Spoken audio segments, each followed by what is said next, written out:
देश की राजधानी दिल्ली को तीन ओर से अपनी ओट में लेने वाला हरियाणा वैसे तो इतना बड़ा राज्य नहीं है, लेकिन देश की राजनीति में हमेशा से ही काफी महत्व रखता आया है। अब कुछ ही दिनों में हरियाणा में विधानसभा चुनाव होने जा रहे हैं, तो ऐसा लग रहा है कि इस बार के चुनाव में दो नए रिकॉर्ड बन सकते हैं। इस चुनाव के बाद या तो किसी पार्टी की लगातार तीसरी बार सरकार बन सकती है, या फिर कोई नेता तीसरी बार हरियाणा का मुख्यमंत्री बन सकता है। इन दोनों ही सूरत हाल में एक नया रिकॉर्ड तो बनना तय ही है।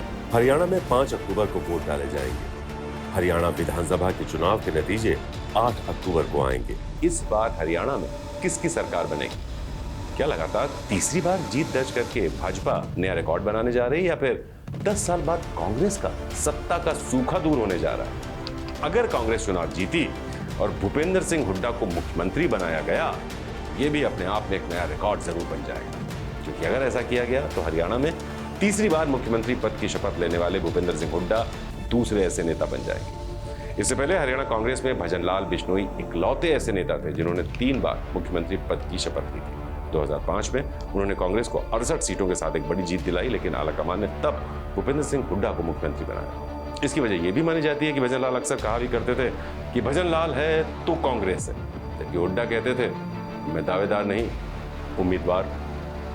साथ ही ये भी कहते थे कि हरियाणा को तीनों लालों से छुटकारा दिलवाना है। उनकी यही शख्सियत कांग्रेस आलाकमान को ऐसी पसंद आई कि उन्हें लगातार 2 बार यानी 2005, 2009 में हरियाणा की बागडोर सौंपी गई थी। 2009 में जब कांग्रेस अल्पमत में थी, तब भी हुड्डा को ही मुख्यमंत्री बनाया गया था। तब हुड्डा ने भजनलाल की हरियाणा जनहित कांग्रेस पार्टी के विधायकों को तोड़कर अपनी सरकार बनाई थी। इससे साफ हो जाता है कि हरियाणा में जब भी कांग्रेस जीतती है तो कुछ नया ही करती है।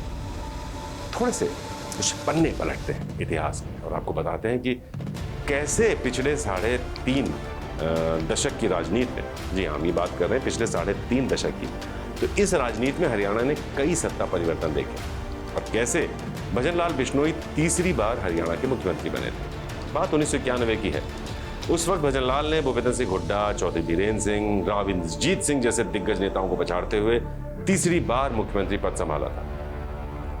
उस वक्त उन्होंने चौधरी बीरेन्द्र सिंह तक को दरकिनार कर दिया था, जो पूर्व प्रधानमंत्री राजीव गांधी के खासम खास थे। उसी साल राजीव गांधी की हत्या हो गई थी और तब से बीरेन्द्र सिंह शीर्ष पद पाने के लिए दर दर की ठोकरें खा रहे हैं।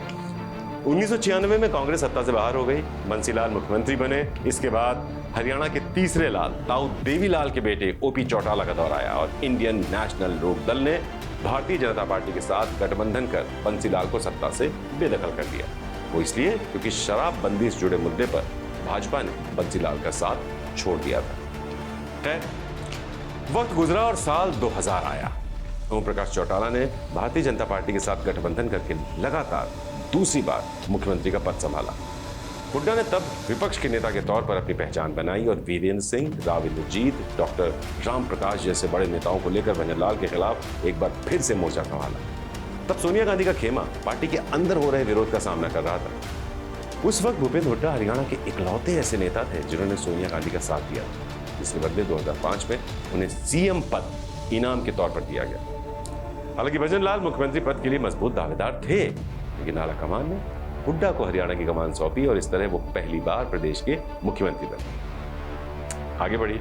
इसके बाद साल 2009 में अल्पमत में होने के बावजूद भूपेंद्र हुड्डा जैसे तैसे अपनी कुर्सी बचाने में कामयाब हुए और दूसरी बार राज्य के मुख्यमंत्री बने। और अब बात करें ताजा हालात की, पता चलता है कि 20 साल बाद भी हालात पहले से बहुत ज्यादा बेहतर नहीं हुए। 2014 में हुए हरियाणा विधानसभा चुनाव में चौथे लाल ने कमान संभालते हुए सीएम का पद संभाला। कमाल कर दिया उन्होंने और 2019 के चुनाव में भी अपना विजय रथ जारी रखा। हम बात कर रहे हैं पूर्व मुख्यमंत्री मनोहर लाल खट्टर।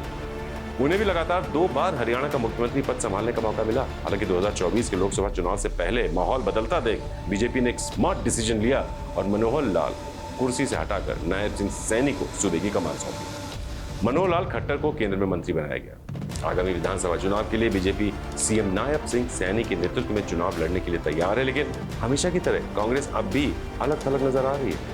हरियाणा कांग्रेस में इस वक्त 2 गुटों में सीएम पद को लेकर होड़ मची हुई है। इसमें एक गुट है हुड्डा गुट, जिसमें भूपेंद्र हुड्डा के साथ उनके कई वफादार विधायक, प्रदेश अध्यक्ष उदय भान, बेटे दीपेंद्र हुड्डा खड़े हैं। तो वहीं दूसरा गुट है कुमारी सैलजा का, जिनके साथ रणदीप सुरजेवाला और पार्टी के बाकी विधायक खड़े हैं। राव इंद्रजीत किरण चौधरी और अशोक तंवर जैसे बड़े और फायर ब्रांड नेताओं को पहले ही कांग्रेस खो चुकी है। नेतृत्व को देखा जाए तो इस चुनाव में बीजेपी का पलड़ा थोड़ा भारी लग रहा है, लेकिन हवा ये बता रही है कि कांग्रेस की वापसी के पूरे आसार है। तो इसे देखिए, फिर से हम आपको बताना चाहेंगे कि वैसे अगर हम देखें नेतृत्व के लिहाज से तो बीजेपी भारी दिखाई दे रही है, लेकिन हवा कुछ और कह रही है, वो कांग्रेस की वापसी के संकेत दे रही है।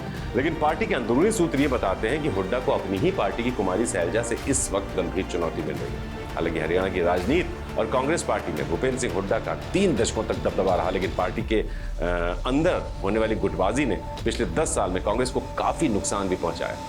इसकी वजह यह भी है शायद कि पूरे 1 दशक तक हुड्डा पार्टी के अंदर किसी भी दूसरे नेता को उन्होंने आगे नहीं बढ़ने दिया। उन पर पुत्र मोह में अंधे होने के भी आरोप लगते रहे, लेकिन हुड्डा इस तरह के किसी भी आरोप की ना तो परवाह करते हैं, ना ही इसका जवाब देना बेहतर समझते हैं। इसी वजह से वो आज भी पार्टी के अंदर सीएम पद के लिए सबसे बड़े, सबसे प्रबल दावेदार हैं। ऐसे में अगर हरियाणा विधानसभा चुनाव 2024 में कांग्रेस की जीत होती है तो यकीनन भूपेंद्र सिंह हुड्डा को ही मुख्यमंत्री बनाया जा सकता है, जो अपने आप में एक नया रिकॉर्ड बन जाएगा। और इस तरह से हुड्डा भजन लाल बिश्नोई के बाद 3 बार सीएम बनने की रिकॉर्ड की बराबरी भी कर लेंगे। कैसी लगी आपको हमारी ये पेशकश? अपनी राय हमें जरूर दीजिएगा। बहुत जल्द मुलाकात होगी फिर से आपके साथ। श्रेष्ठ भारत पर खबरों से जुड़े रहने के लिए चैनल को सब्सक्राइब और लाइक करें, बेल आइकन दबाएं और देखते रहें श्रेष्ठ भारत।